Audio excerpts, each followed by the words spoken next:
Quality Education, Hamirpur. Today I am here with my fourth video of my series Learn Accounts with CA Pooja. The title of this video is Journal Part 2. In the last videos, we have discussed about type of account, golden rule of accounting, journal, basic entries. Now, in this video, we will do the entries of capital, drawings, purchase, sale, expenses and income. So, without wasting much time, let us start our video. शुरू करते हैं capital की entry. Capital क्या होती है? Capital का मतलब है प्रोप्राइटर जब भी बिजनेस शुरू करता है तो बिजनेस में कुछ लगाता है, कोई कैश लेकर आता है, कोई बैंक बैलेंस लेकर आता है, कोई एसेट्स लेकर आते हैं. तो anything introduced by proprietor in business is called capital. Capital का मतलब कैश. प्रोप्राइटर बिजनेस में कुछ भी लगाता है उसे क्या बोला जाता है? Capital. Basically it is representative personal account जो रिप्रेजेंट करता है मालिक को, प्रोप्राइटर को. नाउ जर्नल एंट्री कैसे हो सकती है? Proprietor has started business with cash. Proprietor ने बिजनेस शुरू किया, किससे शुरू किया? कैश से. नाउ इन दिस केस सबसे पहले ट्रांजैक्शन में अकाउंट्स को आइडेंटिफाई करिए. कौन कौन से अकाउंट्स हैं? एक अकाउंट है इसमें प्रोप्राइटर और दूसरा अकाउंट है इसमें कैश. आपको पता है प्रोप्राइटर ह्यूमन बीइंग है, पर्सनल अकाउंट, तो कौन सा रूल लगेगा? पर्सनल अकाउंट का. और कैश जो है it is a real account, तो कौन सा रूल लगेगा? रियल अकाउंट का. रूल्स मैंने साइड में लिख के रखे हैं. तो अब सोचिए प्रोप्राइटर ने बिजनेस शुरू किया, पैसे लगाए, तो प्रोप्राइटर बिजनेस को क्या कर रहा है? बिजनेस को पैसे दे रहा है. क्या कर रहा है? दे रहा है. तो दे रहा है तो क्या करेंगे हम? क्रेडिट. क्या करेंगे? क्रेडिट. बिकॉज पर्सनल की रूलिंग है debit the receiver, credit the giver. तो हम यहाँ पर प्रोप्राइटर को क्या करेंगे? क्रेडिट करेंगे. और क्रेडिट के लिए वर्ड टू लिखते हैं. ये पहले भी हमने डिस्कस किया था. Instead of proprietor I will use the word capital. Proprietor को हमने क्या कर दिया? क्रेडिट कर दिया. और प्रोप्राइटर को कैपिटल के नाम से जाना जाता है because capital is a representative personal account. On the contrary, cash, whether it is coming in business or going out of business, business में आ रहा है या जा रहा है? Very simple, business में आ रहा है. तो आ रहा है तो रूल क्या दिया अकाउंट का? Debit word comes in. तो कैश अकाउंट डेबिटेड. एंट्री क्या पड़ेगी? Cash account debited to capital account 1 lakh and 1 lakh. This is the journal entry of first transaction. Let's move further.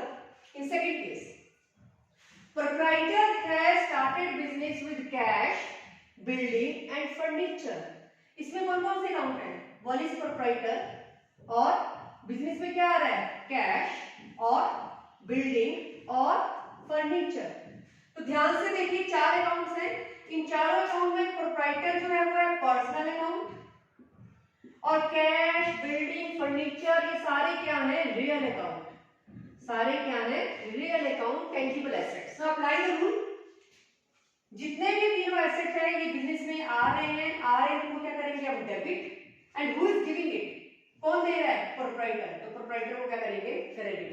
Amount लिखते हैं. Cash कितना आ रहा है? Cash आ रहा है 1 लाख. बिल्डिंग कितने की आ रही है? 2 लाख. फर्नीचर कितने का आ रहा है? 50,000. एग्रीगेट करिए इनको 2 3 3,50,000. इसका मतलब कैपिटल कितने की हुई? 3,50,000. इसको बोलते हैं कंपाउंड एंट्री. कौन सी एंट्री? कंपाउंड. ये ऊपर वाली सिंगल एंट्री थी. सिंगल एंट्री का मतलब होता है एक डेबिट और एक क्रेडिट. और कंपाउंड का मतलब क्या होता है? एक से ज्यादा डेबिट या एक से ज्यादा क्रेडिट. तो this is called compound entry. Now coming to the next entry. Proprietor has sold his personal car for ₹3 lakh. Proprietor ने अपनी पर्सनल कार बेची. हम पहले भी डिस्कस कर चुके हैं कि अकाउंट्स हम लिखते हैं बिजनेस का क्योंकि सेपरेट एंटिटी प्रिंसिपल क्या बोलता है? बिजनेस अलग है, बिजनेसमैन अलग है. और जब भी हम एंट्रीज लिखेंगे from the point of view of business लिखेंगे. तो बिजनेस ने कार नहीं बेची. बेची किसने? प्रोप्राइटर ने. तो प्रोप्राइटर ने अपनी पर्सनल कार बेची. पर्सनल, यहाँ पर पर्सनल लिखा है, यहाँ पर वर्ड बिजनेस नहीं लिखा है. तो इसकी एंट्री हम बिजनेस में नहीं करेंगे. इस हाफ एंट्री की ट्रांजैक्शन की एंट्री हम बिजनेस में नहीं करेंगे. चलो आगे पढ़ते हैं. And bring that money in business. Bring that money is business. यहां पर बिजनेस आ गया. घर में कार बेची, वी विल इग्नोर दैट. पर वहां से जो पैसा आया वो कहां पर आया? बिजनेस में. तो बिजनेस इन्वॉल्व हो गया, तो इसकी एंट्री हम बिजनेस में डालेंगे। क्या एंट्री होगी? बिजनेस में क्या आ रहा है? Cash, cash account debited. किसने दिया? प्रोप्राइटर ने। तो प्रोप्राइटर बिजनेस में कभी भी कुछ देता है तो उसको क्या बोलते हैं? कैपिटल। मोस्ट ऑफ द बच्चे इसमें गलती क्या करते हैं? वो एंट्री करते हैं cash account debited to car. To car नहीं आएगा क्योंकि कार बिजनेस की नहीं थी, वो उसकी अपनी थी। तो एंट्री पड़ेगी कैपिटल की, cash account debited to capital. So ये एंट्रीज हमने की है capital. So let us move on our second topic, which is called drawings. Now let us understand what is drawings. Drawings जो है वो कैपिटल के बिल्कुल ऑपोजिट है। कैपिटल का मतलब होता है प्रोप्राइटर बिजनेस में कुछ लेकर आ रहा है, और ड्राइंग का मतलब होता है प्रोप्राइटर बिजनेस में से कुछ निकाल रहा है। क्यों निकाल रहा है? अपने पर्सनल यूज के लिए। तो word personal use is very important. तो इसकी एंट्री कैसे पड़ेगी? Let us see. I have taken the 3 cases. In number 1 cases, the transaction is cash withdrawn by proprietor for his personal use. Here you have to focus on the personal use. Cash withdrawn. एक account इसमें cash है क्योंकि business में से cash जा रहा है, और दूसरा अकाउंट इसमें प्रोप्राइटर है क्योंकि कौन लेकर जा रहा है? प्रोप्राइटर। कौन लेकर जा रहा है? प्रोप्राइटर। आपको पता है कैश कौन सा अकाउंट होता है हमारा? Real account. प्रोप्राइटर कौन सा अकाउंट होता है हमारा? Personal account. Now see the ruling. Real account क्या बोलता है? Debit what comes in, credit what goes out. तो बिजनेस में कैश आया या गया? वेरी सिंपल, बिजनेस में से कैश जा रहा है, तो इसे क्या करेंगे? क्रेडिट। क्या करेंगे? Credit to cash account. Who is taking it? कौन लेकर गया? Proprietor. Proprietor has taken it, and instead of proprietor we will use the word drawings. जब भी बिजनेस में से पैसा जाएगा, प्रोप्राइटर लेकर जाएगा, तो उसको हम ड्राइंग्स बोलेंगे, because drawings again is representative personal account, और ये प्रोप्राइटर को ही रिप्रेजेंट करता है। कितना कैश दिया? 10,000। So entry will be drawings account debited to cash account. Drawings account debited to cash account. Next, goods withdrawn by proprietor for his personal use. ऊपर वाली और नीचे वाली एंट्री में डिफरेंस कहां पर है? यहां पर कैश था, यहां पर गुड्स है, रिमेनिंग एंट्री सेम। गुड्स ले गया प्रोप्राइटर, क्यों? पर्सनल यूज के लिए। तो क्या एंट्री पड़ेगी? गुड्स अगेन रियल अकाउंट है, debit what comes in, credit what goes out. I have mentioned the rules here. Proprietor आपका पर्सनल अकाउंट है, debit the receiver, credit the giver. Apply the rule and pass the entry. Goods business में से जा रही है, business में से जा रही है, तो उनको क्या करेंगे? क्रेडिट। कौन लेकर जा रहा है? प्रोप्राइटर। तो प्रोप्राइटर को क्या करेंगे? डेबिट। प्रोप्राइटर के लिए वर्ड यूज किया जाता है ड्राइंग्स, और गुड्स के लिए वर्ड यूज किया जाता है परचेज या सेल। तो यहाँ पर मैं सेल वर्ड यूज नहीं कर रही हूँ क्योंकि सेल जो है वो प्रॉफिट के लिए की जाती है। तो यहाँ पर कॉस्ट बेसिस पर गुड्स जा रही है, तो इसके लिए हम परचेज लिखते हैं। तो एंट्री पड़ी drawings account debited to purchases. ऊपर वाली एंट्री क्या थी? Drawings account debited to cash. नीचे वाली एंट्री क्या है? Drawings account debited to purchase. Now my third entry, cash rupees 10,000 and goods rupees 20,000 taken by proprietor for his personal use. यहाँ पर कैश भी जा रहा है, गुड्स भी जा रही है। कौन लेकर जा रहा है? प्रोप्राइटर। मैंने सर्कल कर दिए हैं अकाउंट्स को, अब इसको आइडेंटिफाई करते हैं। Cash is a real account, goods is a real account, whereas proprietor is your personal account. So where cash and goods is concerned, the rule of real account will be applicable. Debit what comes in, credit what goes out. And for proprietor, the rule will be personal account, debit the receiver, credit the giver. So apply the rule and pass the entry. Business में से cash भी जा रहा है और goods भी जा रही है. What goes out? To cash account. To goods की जगह मैंने वर्ड बोला है परचेज लिखनी है आपने. To purchase account. और debit drawings. Because it represent proprietor. कितना जा रहा है अभी? कैश जा रहा है 10,000, गुड्स जा रही है 20,000, एग्रीगेट बन जाता है 30,000.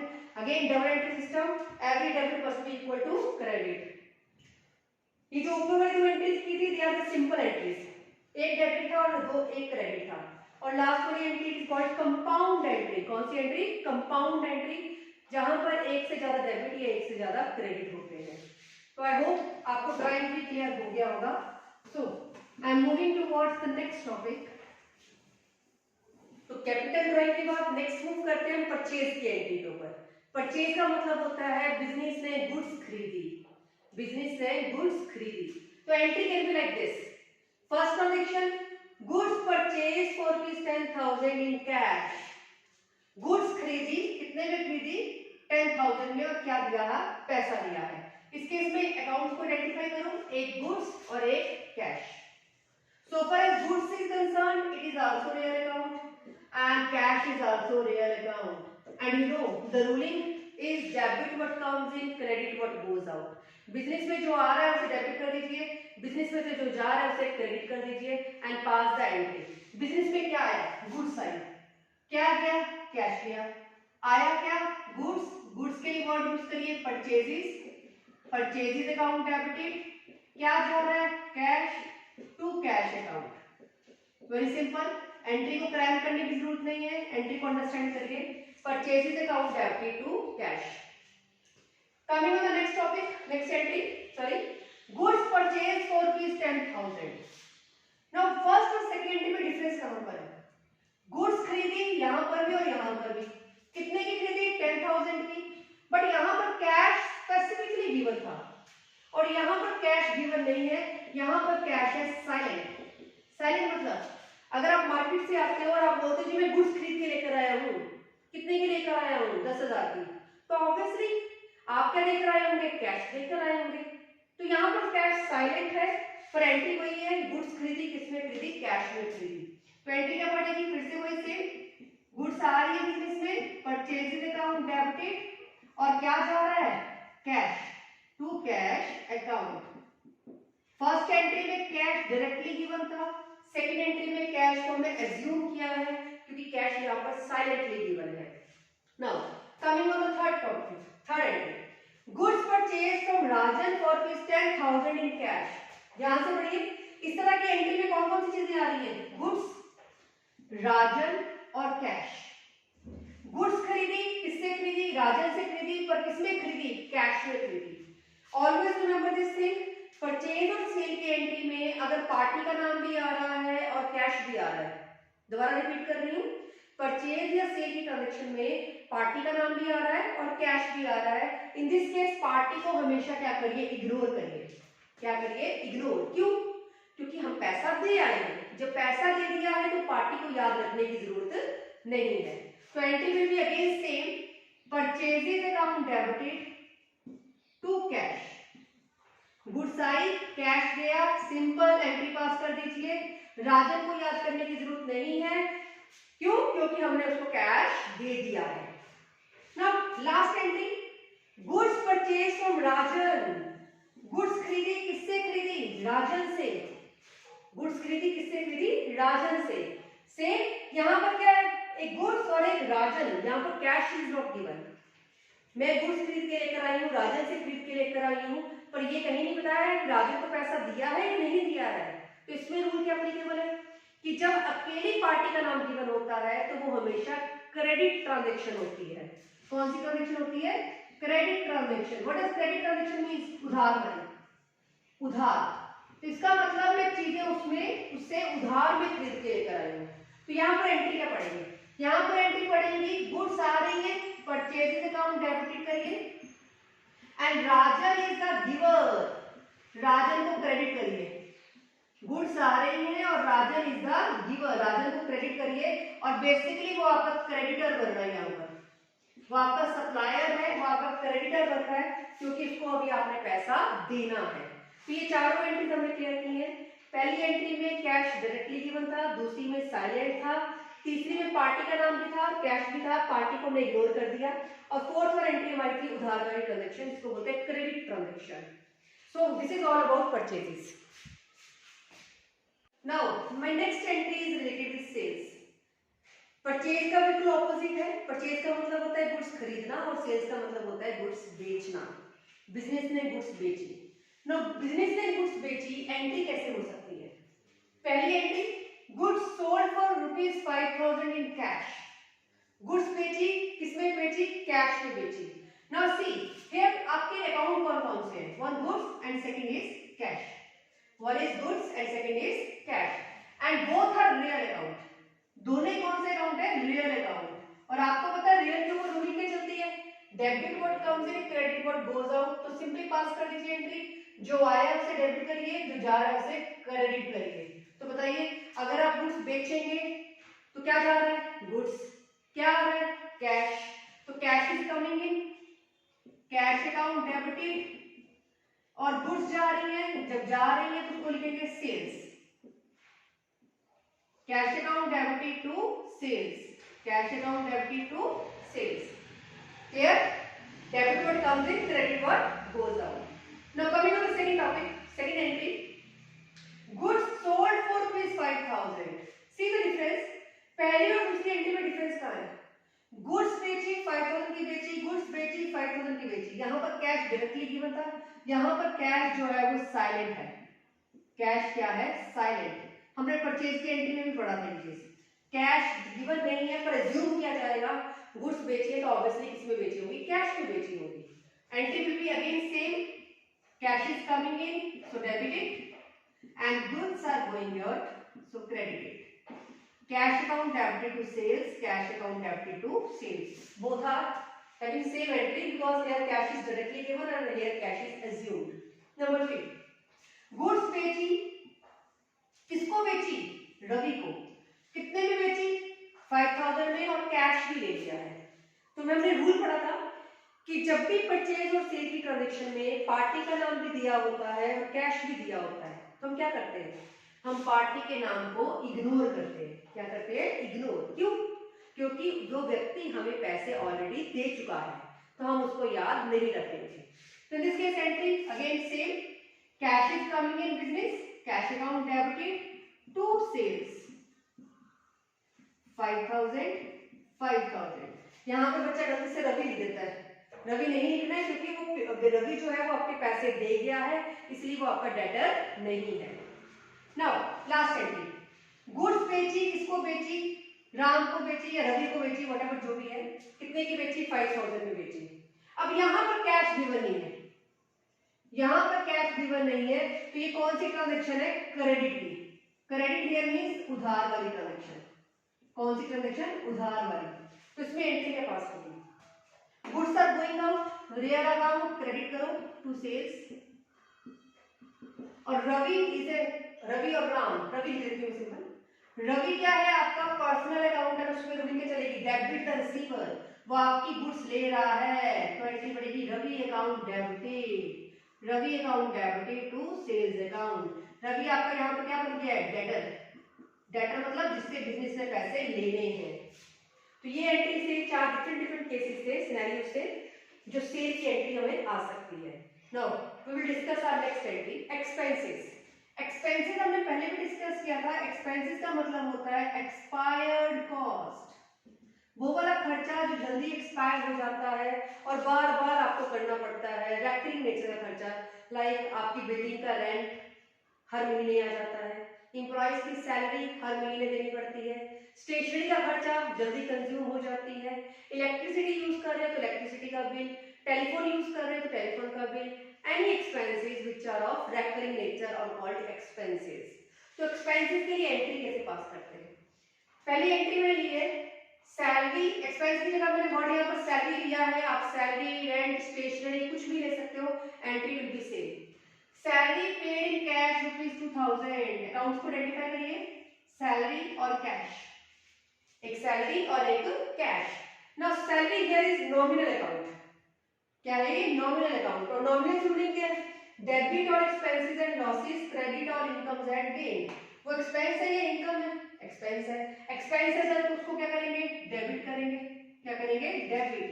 और कैश बिजनेस में आएगा या जाएगा, जब आप इसको सैलरी दोगे तो आपकी जेब से पैसा आएगा या जाएगा, आंसर इज जाएगा, बिजनेस में से कैश जा रहा है। तो सिंपल एंट्री क्या पास हुई आपकी, salary account debited to cash account, salary account debited to cash account. Salary business का खर्चा है, नॉमिनल अकाउंट, डेबिट और expenses, cash is real account, credit what goes out. Now coming on the second entry, salary paid ₹2000। Now what is difference between 1 and 2? First entry में cash is directly given and second में cash is silent. Again cash is silent, silent मतलब salary दी, अब आप बोलते हैं salary दी तो obviously किसने दी होगी, कैश में दी होगी। Entry will again be same, salary account debited to cash, same entry जो हमने फर्स्ट में की है 2000। नेक्स्ट थर्ड एंट्री ध्यान से देखिएगा, salary paid to Arun ₹2000।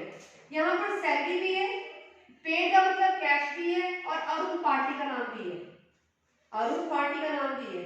Always remember nominal account में पार्टी को हमेशा इग्नोर करना है।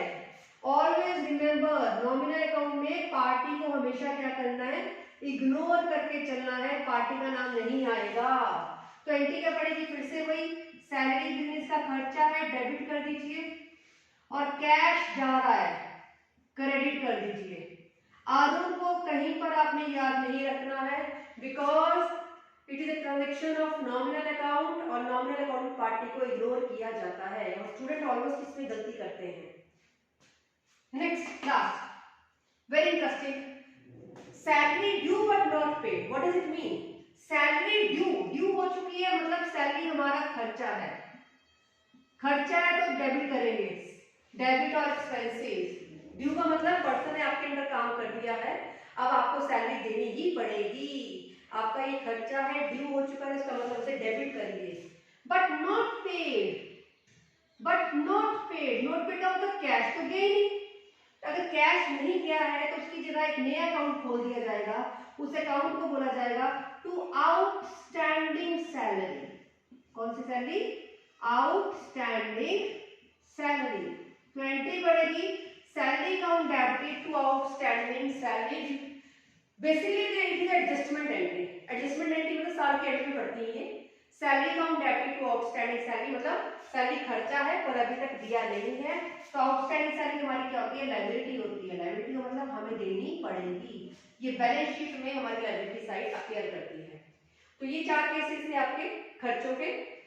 कैश डायरेक्टली गिवन है, कैश नहीं गिवन है, साइलेंट है, कैश भी गिवन है, पार्टी का नाम भी दिया है, पार्टी को इग्नोर करिए, और यहाँ पर outstanding salary.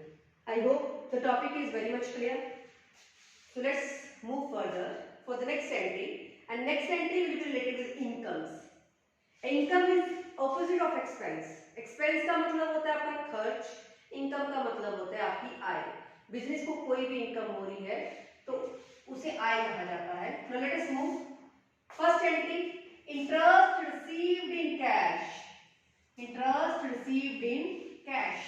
Interest, it is a nominal account, और cash it is a real account. Nominal account की रूलिंग को देखिए, डेबिट और एक्सपेंसेस एंड लॉसेस, क्रेडिट और इनकम्स एंड गेन्स। तो यहाँ पर इंटरेस्ट हमें मिल रहा है, तो मिल रहा है तो obviously it is our income. Income है तो क्या करेंगे? क्रेडिट। क्या करेंगे? Credit to interest. क्या आ रहा है? कैश। क्या आ रहा है? कैश। तो entry will be cash is coming in, cash account debited to interest. Clear? Second, interest received ₹1000. Now see the difference between first and second. In first entry, cash is directly mentioned. Interest received in cash. Second entry में cash directly given नहीं है, simple लिखा है interest मिला। तो obviously किसमें मिला होगा? Cash में मिला होगा। Entry again will be same. Cash account debited to interest. Same entry. पहले में कैश डायरेक्टली गिवन था, दूसरी में कैश साइलेंट था। तीसरी entry, interest receive from SBI.